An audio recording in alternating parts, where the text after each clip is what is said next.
மதுவிலக்கு உள்ளிட்ட பல்வேறு பிரச்சினைகள் குறித்து விவாதிக்க உடனடியாக தமிழக சட்டப்பேரவையை கூட்ட வேண்டும் என மார்க்சிஸ்ட் கம்யூனிஸ்ட் கட்சி வலியுறுத்தியுள்ளது.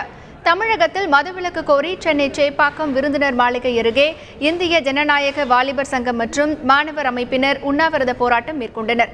இன்று காலை அவர்களை சந்தித்த மார்க்சிஸ்ட் கம்யூனிஸ்ட் கட்சியின் எம்எல்ஏ சவுந்தரராஜன் மாணவர்களுக்கு பழரசம் கொடுத்து போராட்டத்தை முடித்து வைத்தார். பின்னர் பேசிய அவர், கோவில், பள்ளி அருகே உள்ள மதுக்கடைகளை அகற்ற வேண்டும் என்றும் மக்கள் பிரச்சினைகள் குறித்து விவாதிக்க உடனடியாக சட்டப்பேரவையை கூட்ட அரசு நடவடிக்கை எடுக்க வேண்டும் என்றும் வலியுறுத்தினார்.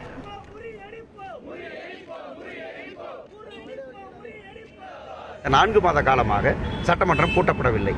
எப்போது கூட்டப்படும் என்பதற்கான அறிகுறியும் இல்லை.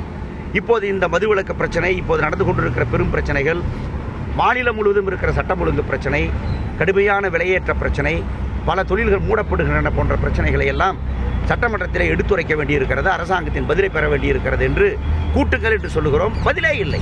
ஆகவே உடனடியாக சட்டமன்றத்தை கூட்ட வேண்டும். செயல்படுகிற அரசாக இந்த அரசாங்கம் தன்னை மாற்றிக்கொள்ள வேண்டும்.